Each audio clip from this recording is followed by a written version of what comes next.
संस्कार किसको कहते हैं? लोग नहीं कहता इसका संस्कार खराब है, इसका संस्कार बढ़िया है। और प्रारब्ध कर्म का विज्ञान क्या है, यानी जो आपने अब तक का जो काम किए हैं उसका विज्ञान क्या है।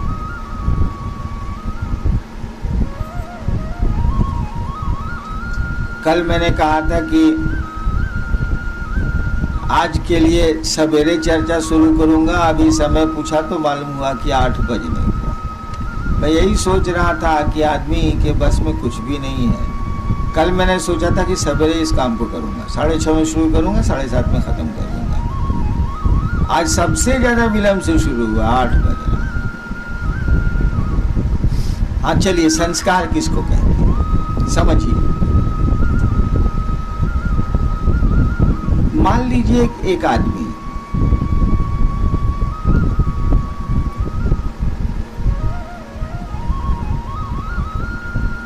वह आदमी रोज चुन चुन के एक कीड़े को मारता है। उसने तय किया है कि हम रोज एक कीड़ा मारेंगे।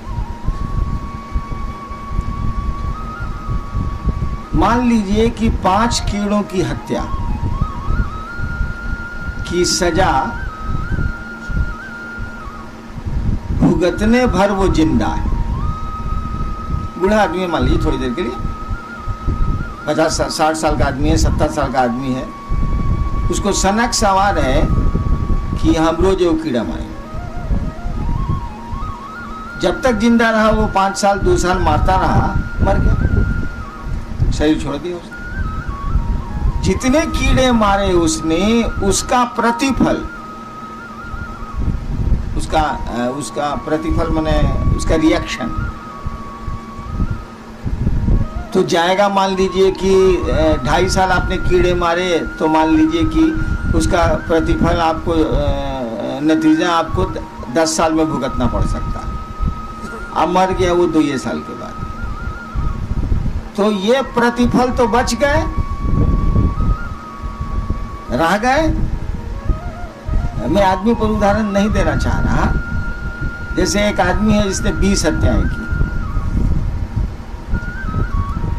मान लीजिए थोड़ी देर के लिए, एक हत्या की सजा उसको इस जीवन में मिल सकती है, बाकी हत्याओं की सजा और पहले के कर्मों के चलते आगे जा रही है। पहले जो आप पेट्रोल डाले हैं उसी से इंजन चल रहा है, बाद में जो आप पेट्रोल डाल रहे हैं वो बड़ा गंदा है, लेकिन अभी पहले वाला पेट्रोल पर आपकी गाड़ी चल रही है। और उसी बीच में शरीर छूट गया तो पुराना पेट्रोल तो रुका हुआ है, फिर शरीर में आइएगा तो पुनः पेट्रोल आवेगा। और तब वो जब आवेगा तो पहले थे डॉन, अब बना देगा कोबी को मंगा कोड़िया। जो कर्म फल के बीज, जिन जिन कर्मों के फल के बीज आप अभी तक भोग नहीं पाए हैं, वो सुख हो या दुख हो, उसका नाम है संस्कार। इसकी अंग्रेजी बड़ी अच्छी है, लेकिन अंग्रेजी से समझ नहीं पाइएगा, वैसे मैं बोल देता हूँ। संस्कार का अर्थ होता है the reactions in its potentiality. अंग्रेजी में समझाना आसान है। द रिएक्शंस, रिएक्शन आपको लिए हुए हैं, आप जो कर्म किए हैं उसका प्रतिफल लिए हुए हैं आप, इन इट्स पोटेंशियलिटी, यानी वो सीड के रूप में आपके पास बैठा हुआ है, बिया के रूप में है। अनुकूल वातावरण, अनुकूल मौसम, अनुकूल पानी, अनुकूल हवा, अनुकूल सूरज जब मिलेगा तब वो अंकुरित होगा और उसमें पौधा निकलेगा। अब आप जानिए कि आपका जो बिया है बबूर का है कि आम का है। काहे कि अगर कांटेदार वृक्ष होंगे तो जिंदगी भर कांटे गड़ेंगे, फलदार वृक्ष होंगे तो जिंदगी भर फल खाएंगे। नहीं, संस्कार की अंग्रेजी में व्याख्या बड़ी अच्छी है, the reactions in it potentiality. जैसे पीपल का वृक्ष की सारी चीजें एक छोटे से पीपल के बीए में है। सीमेंट पर रख दीजिए, नहीं अंकुरेगा। जमीन में गाड़ दीजिए, अब वो चला। तो उस बीए में तो उस पीपल की पूरी पोटेंशियलिटी है कि नहीं है? पूरी समग्रता में पीपल वहां है कि नहीं है? तो कहा जाएगा इस बीए को पीपल का संस्कार है। लेकिन वो फलित नहीं हुआ। संस्कार फलित हो गया तो गया, तब संस्कार नहीं कहा जाएगा, तब तो भोग हो गया। फलित नहीं हुआ है तब तक वो संस्कार है। तंत्र में संस्कार की यही व्याख्या है। बोलचाल में हम लोग जात को लगा के कहते हैं या कुछ को लगा के कहते हैं कि रद्दी संस्कार का आदमी है वो, लेकिन संस्कार का वो अर्थ होता नहीं। संस्कार का अर्थ होता है कि वो कर्म जो आप अभी तक भोग नहीं पाए हैं, कर्मों के फल जो आप भोग नहीं पाए हैं और आपके साथ वो बिया के रूप में, सीड के रूप में, बीज के रूप में अटैच्ड हैं, लगे हुए हैं। वो अनुकूल हवा, अनुकूल मौसम, अनुकूल परिस्थितियां आएंगी, वो अंकुरेंगी। ठीक। प्रारब्ध कर्म इसको नहीं कहते। संस्कार तो बिया हो गया। प्रारब्ध कर्म का अर्थ हुआ कि आपने कर्म किया है और आप फल लेते चले जा रहे हैं। मैं जिस पेट्रोल से गाड़ी चल रही है, सीड में नहीं है प्रारब्ध कर्म। प्रारब्ध कर्म है जिसे पेट्रोल से आपकी गाड़ी चल रही है, जो उन कर्मों का प्रतिफल है। वो सीड में जब रहेगा तो संस्कार कहा जाएगा, जब एक्शन में आ जाएगा वो तो कहा जाएगा इसके प्रारब्ध कर्म अच्छे नहीं, तभी इतना कष्ट पा रहा है। ठीक। अब एक उदाहरण देते हैं, समझिए। भगवान कृष्ण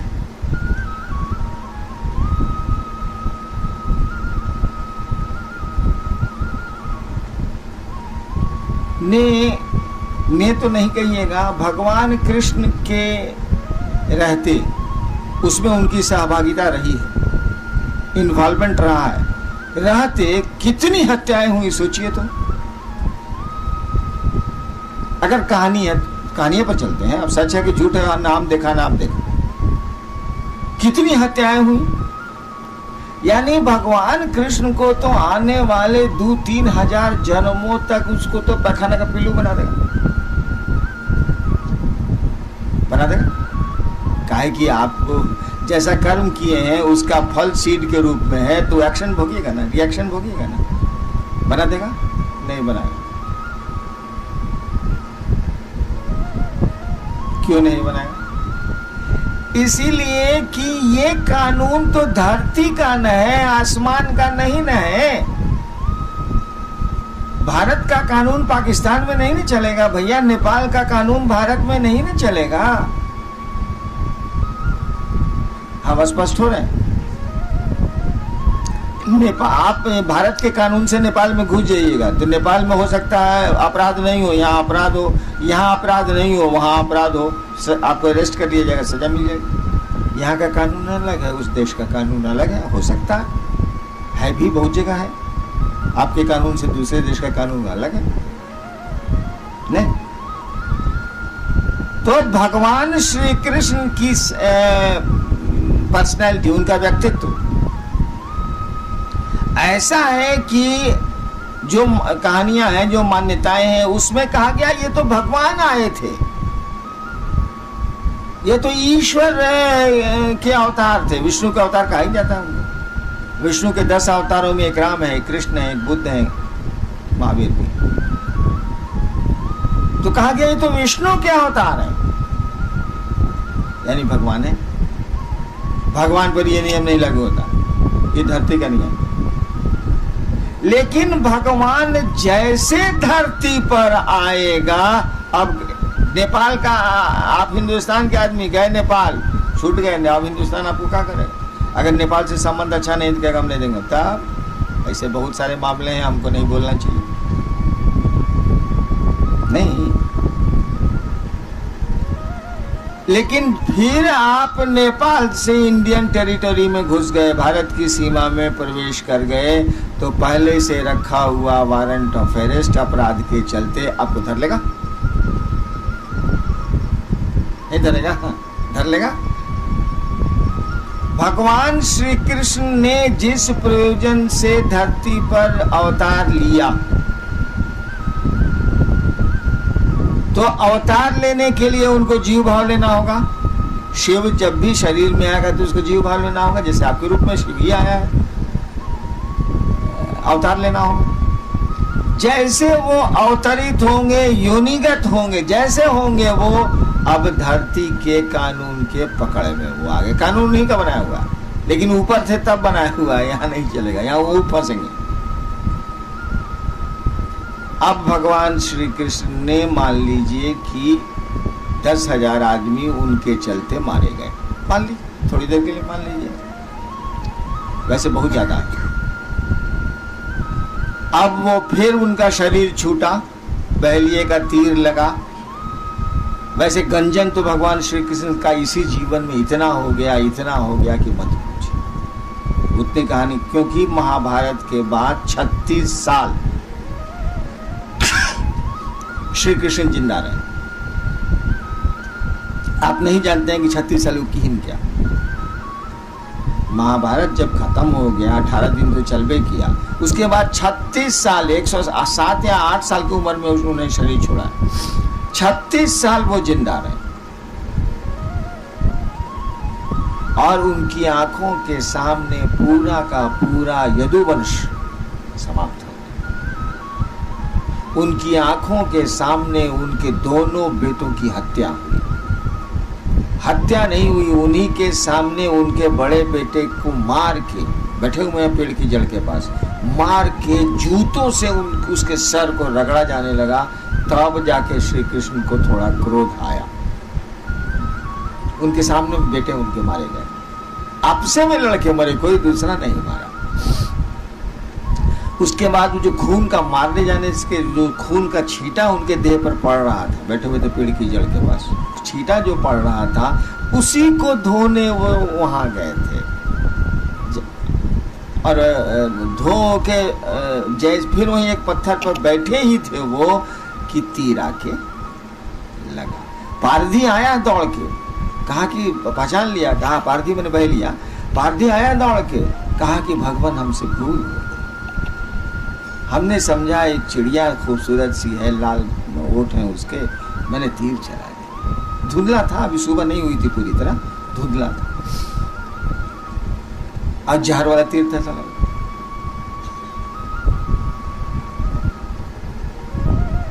भगवान श्री कृष्ण ने कहा तीर तो चल गया,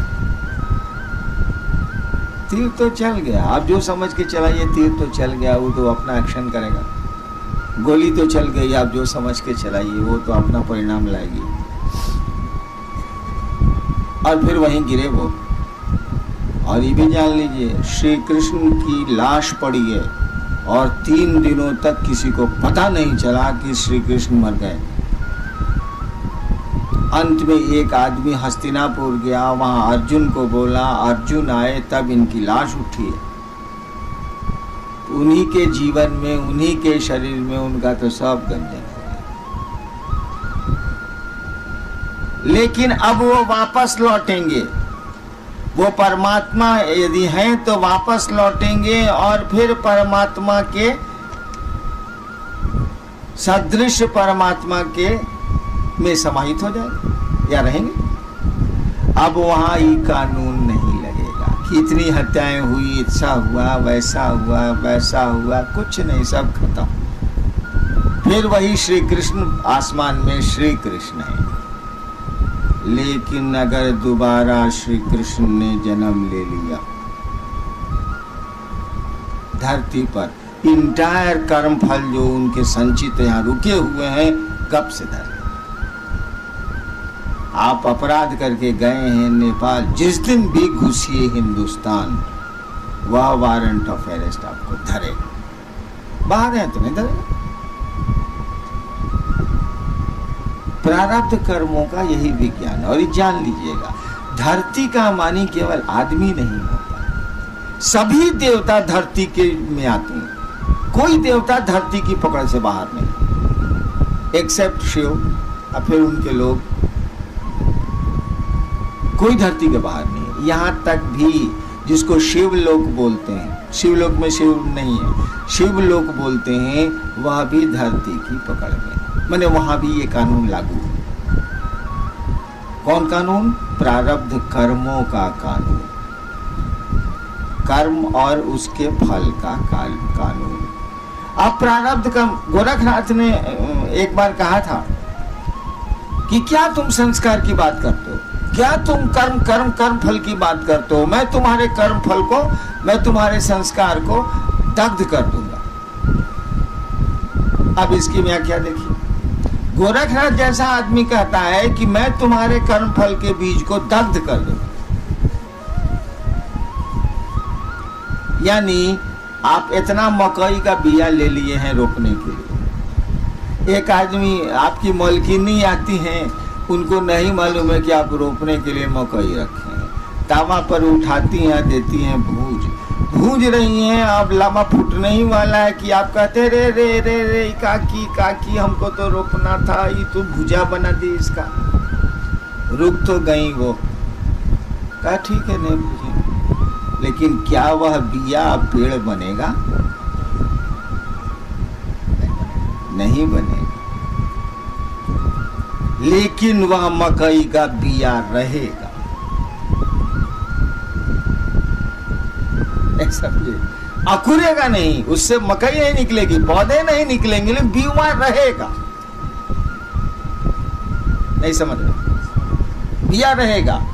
गुरु को अधिकार है, सदगुरु, सच्चे गुरु, सही गुरु को अधिकार है कि वे आपके कर्म फल को दग्ध कर दें, अच्छे कर्म फलों को विशाल कर दें। जैसे बहुत अच्छा कर्म है आपका और बुरे कर्मों से आप घिरे हुए हैं, अभी पेट्रोल जो चल रहा है उससे आप घिर गए, आपका अच्छा कर्म नहीं काम कर रहा है, उनको पावर है कि बुरे कर्म के बीज को वो जला दें, अच्छे कर्मों के बीज को पानी हवा दे दें। ये गुरु को अधिकार है, लेकिन गुरु को ये अधिकार नहीं है। ईश्वर की कुर्सी पर फिर है शिव को, लेकिन शिव गुरु को ये अधिकार नहीं है कि वह जो मकई का दाना दग्ध होके तावा में पड़ा हुआ है उसको मिटा दे, उसको वो नहीं मिटा सकता। गुरु की कुर्सी पर, ईश्वर के रूप में तो उनका कानून है, वो कानून को तोड़ ही नहीं सकता। गुरु की कुर्सी पर आपके कर्म फल को वो इनहेंस करके, बड़ा करके विशाल कर सकते हैं। एक क्षण के संस्कार को, एक क्षण के आपके कर्म फल के बीज को, जिसमें साधु होने की कैपेसिटी है, वो एक क्षण है बस। एक झोंका आया, महादेव इतने अच्छे लगे, इतने अच्छे लगे, इतने अच्छे लगे, लेकिन ये झोंका रहेगा मुश्किल से 2 घंटा। इसको खींच के ले जा सकते हैं 200 साल। मैं 200 साल तक आपको महादेव अच्छे लगते रह जाएंगे और इसी बीच में शिव हो जाएंगे। गुरु को यह भी अधिकार है कि कोई कर्म फल आपके साथ लगा हुआ है जो 20 वर्षों तक आपको परेशान करता रहेगा और गुरु के काम में वो बाधक बनता रहेगा। आपके दृष्टिकोण से काम नहीं होगा, उनके दृष्टिकोण से होगा। तो वो 20 साल के कर्म फल को 1/1 करोड़ हिस्सा में पास करा दे। 1/1 करोड़ हिस्सा सोचिए में पास करा दे, पता नहीं चलेगा, ये उनको पावर है। लेकिन वो सीड को नहीं हटा सकते, सीड रहेगा, वो उतना आपको लेना पड़ेगा।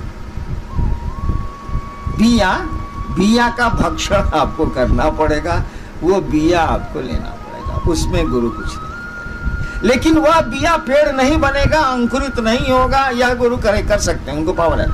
सही गुरु को, उनको पावर है। लेकिन बिये को हटा देने का पावर मात्र शिव को है, क्योंकि मात्र शिव माने महेश्वर शिव, ईश्वर शिव, भगवान, उनको है और वो उन्हीं का कानून है, इसीलिए हटाते नहीं है।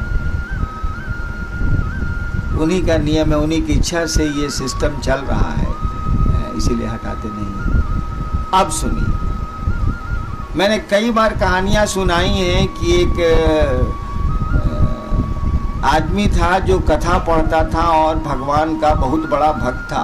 एक गांव के बाहर आया और पहले तो नियम था ना कि कोई साधु आया है गांव के बाहर तो गांव वाले उसको भोजन वोजन कराते थे।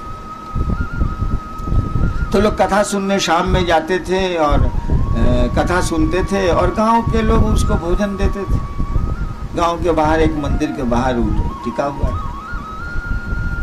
एक औरत थी जो प्रतिदिन खाना बना के ले जाती थी, उनको खिलाती थी, पानी ले जाती थी, पिलाती थी और ये सिलसिला 6 महीने तक चला। समझ रहे?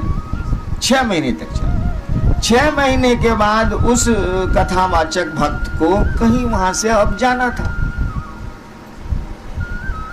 उसने रात में कहा कि देखो मैं परसों चला जाऊंगा, तुम 6 महीने से मुझको भोजन करा रही हो, कुछ चाहिए तो बोलो। उस महिला ने कहा हम कुछ चाहने के लिए आपको नहीं खिलाते, हम तो आप साधु हैं, हमको श्रद्धा है इसीलिए खिलाते हैं, हमको कोई जरूरत नहीं है, कोई इच्छा नहीं है, इसके चलते हम किसी चीज के लिए, किसी चाहत के लिए आपको खिलाता हूँ, ऐसा नहीं। कहने नहीं 6 महीना तुम खिलाई हो, कुछ तो हमको देना चाहिए।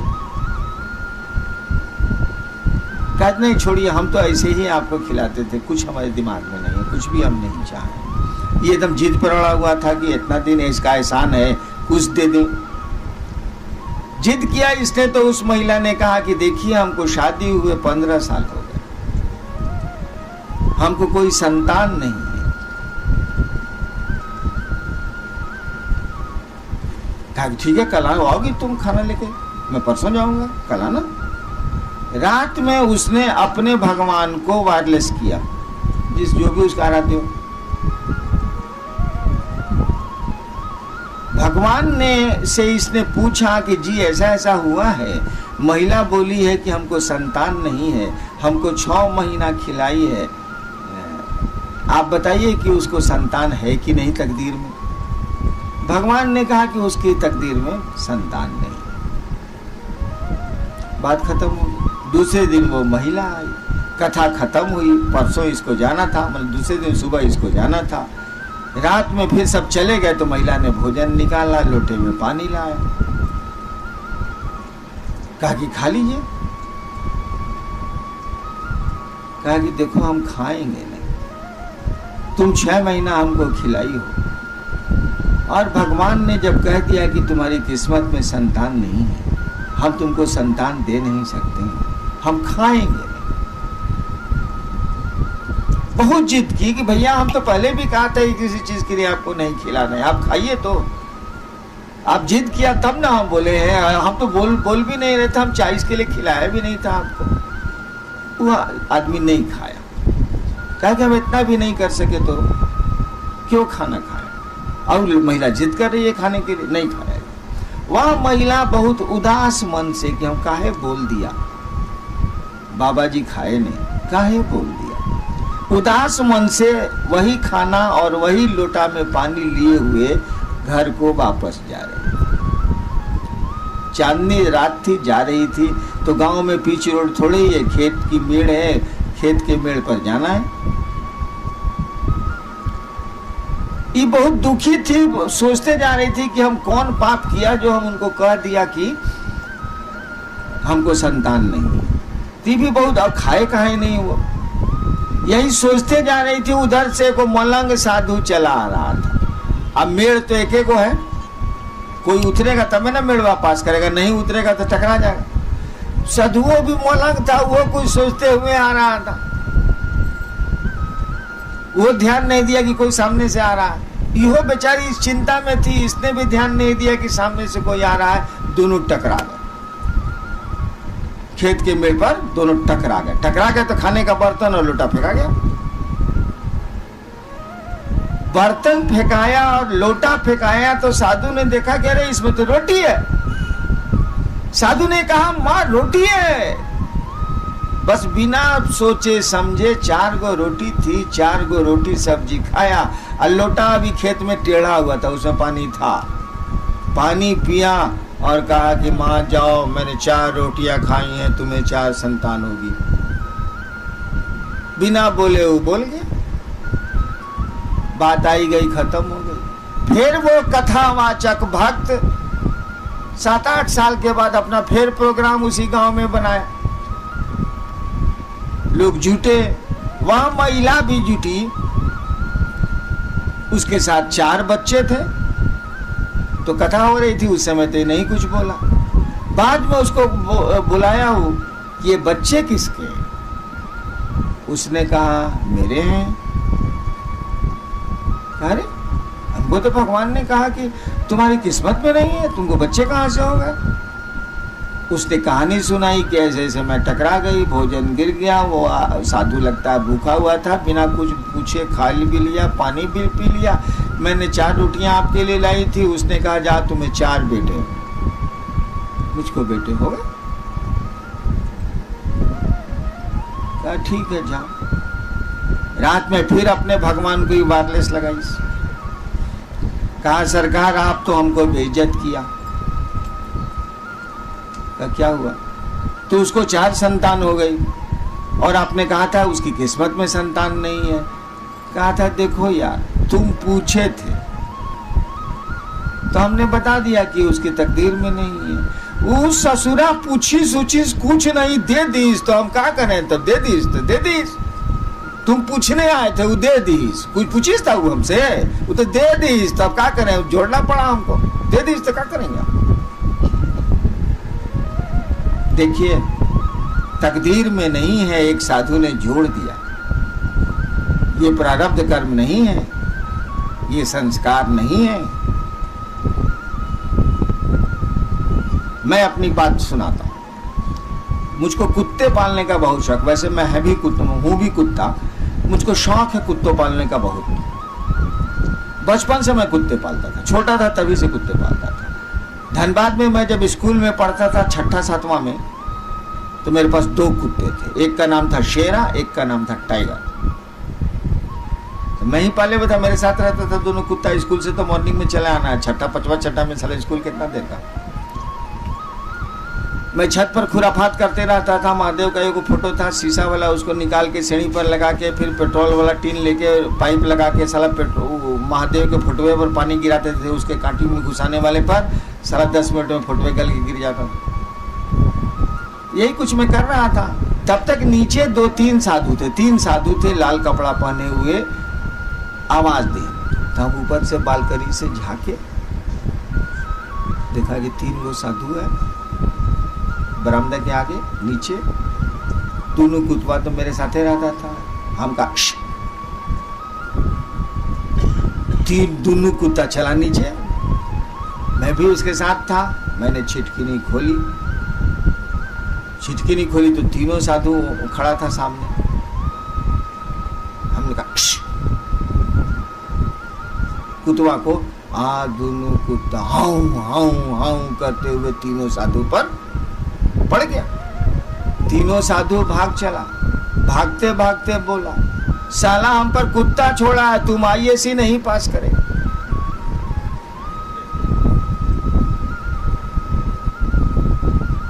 इतनी बात हमको थोड़ी याद थी, इससे ज्यादा याद नहीं थी। कौन इस पर विचार करता है? आए हम IAC में, पहला बार जो काम किया वो माइक से नहीं सुना सकते।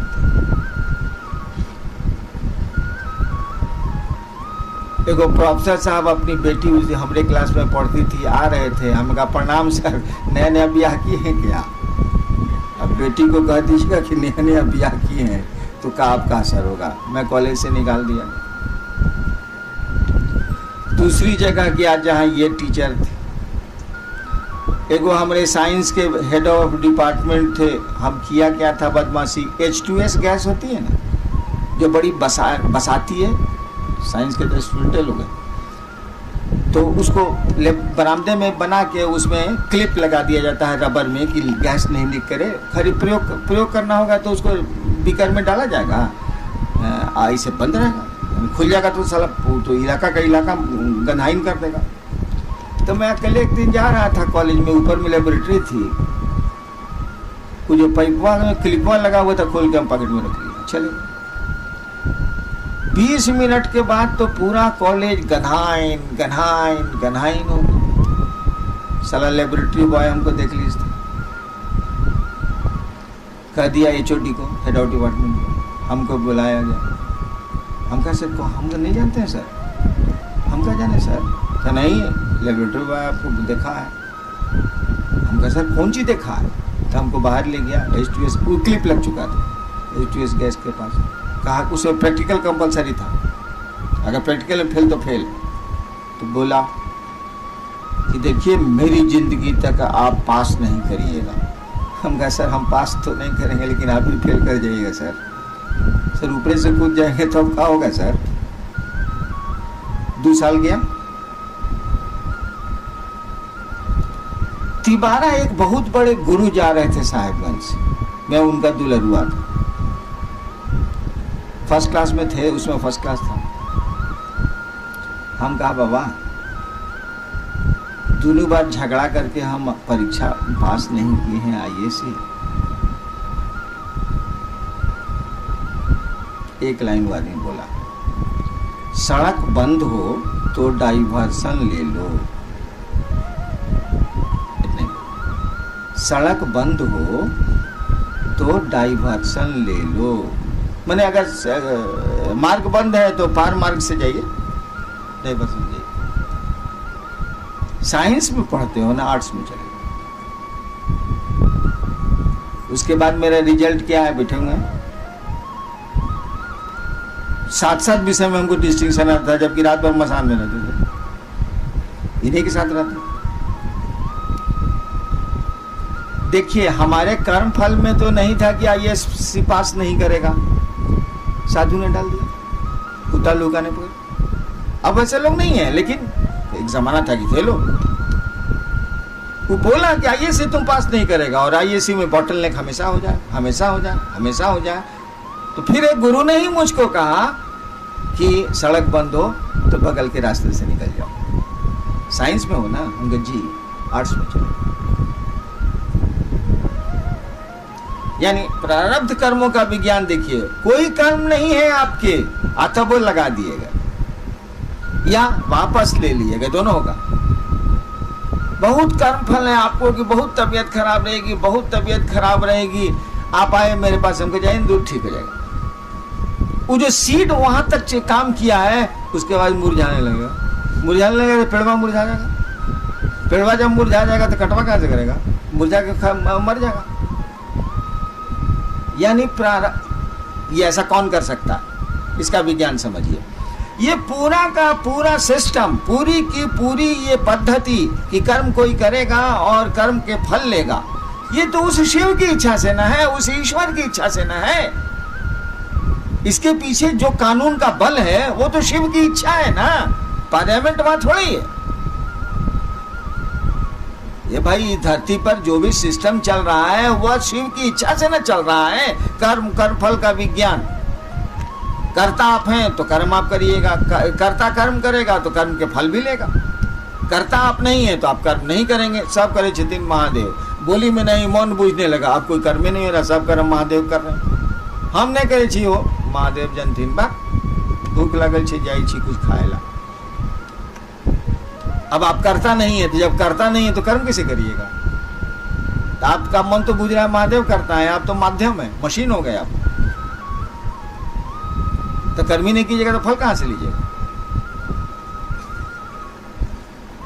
ये पूरा का पूरा सिस्टम उस शिव की इच्छा से न चल रहा है। इच्छा माने शक्ति, उस शक्ति से न चल रहा है। किसी ने अपने मन को शिव के मन से जोड़ दिया। इतना बड़ा लोहा का गोला इतने दूर में ताप पैदा कर रहा है, एक दूसरा गोला भी आया और वो इतना थोड़ा सा गर्म हो गया, तो वो कुछ दूर में ताप फैलाएगा, हीट फैलाएगा। लोगों का मन कुछ लोगों का मन उस शिव से जुड़ जाता है, तो पूरा का तो पूरा नहीं, लेकिन कुछ दूरी तक वो जो चाहते हैं उस सिस्टम को उलट देते हैं, जोड़ देते हैं, घटा देते हैं। नहीं क्लियर हुआ? किसी का मन शिव से जुड़ गया है, उन्हीं की इच्छा से हो रहा है ये काम, तो इसकी भी इच्छा तो अब छोटे मोटे शिव की इच्छा हो रही है ना। इसने कहा काम नहीं होते तो नहीं होते जो, अब वो सिस्टम तो वहां ब्रेक कर गया, सिस्टम ब्रेक कर गया, या आपके कर्म फल में नहीं है, उसने कहा जाओ हो जाएगा। तो कर्म फल में तो नहीं है, लेकिन उस सिस्टम, उसका मन शिव से जुड़ा हुआ है, तो उस सिस्टम को डिस्टर्ब कर दिया वो। आप समझ रहे हैं कि नहीं समझ रहे हैं? एक जादूगर को देखें, कभी जादू तो किया है आप लोग? घर पे नहीं किया तो कहाँ पूछिए। जादूगर को देखिएगा, उसके साथ एक छोकड़वा रहता, दुगरम चलवा रहता। पहले की बात हम कर रहे हैं, जब जादूगरों मेरा साथ था तब उसके साथ एक छोकरा रहता। साला बहुत बात पूछता है, पूरा बात तो नहीं पूछता है, लेकिन बहुत बात पूछता है साला। अकेले रहेगा तो वो कुछ खेल तमाशा करिए देगा। उसको बोलते हैं जमूरे। कचहरी में देखिएगा तो जादूगर बोलेगा हाँ जमूरे, हाँ उस्ताद। वो बोलेगा हाँ उस्ताद। हाँ बोल जमूरे, हाँ उस्ताद। साहब के पॉकेट में क्या है जमूरे? उस्ताद साहब के पॉकेट में कलम है उस्ताद। कुछ नहीं है, बोला है कि पहला बार जब हम पूछेंगे तो कलम होगा, और दोबारा जब हम पूछेंगे तो रुमाल होगा, और तिबारा हम पूछेंगे तो पर्स। तो वो सोच रहा है 1 हुआ, 2 हुआ, 3 हुआ, 4 हुआ, 5 हुआ। वो पूछता है कि जादूगर करता कैसे ही धंधवा है साला, उल्लू कैसे ही बनाता। तो वो पूछता है थोड़ा बहुत, उसी के मदद से वो काम लेते हैं जादूगर।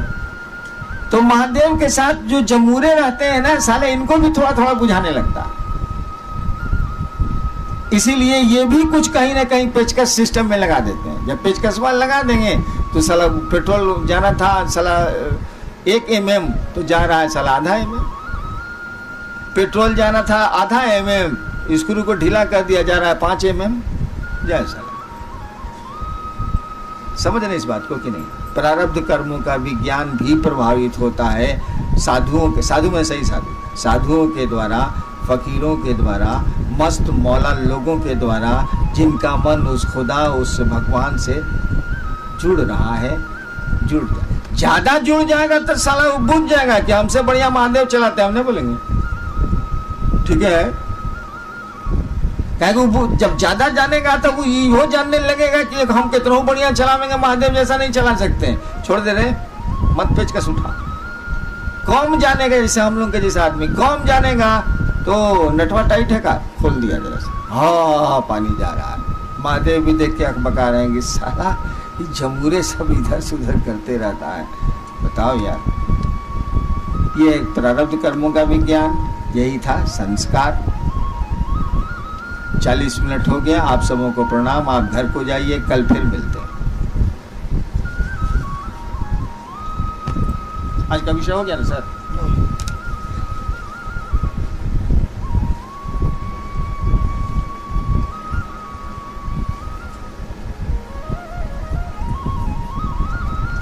लेकिन नया विषय था शिव विशेषता में, इसकी व्याख्या कम हुई। नया विषय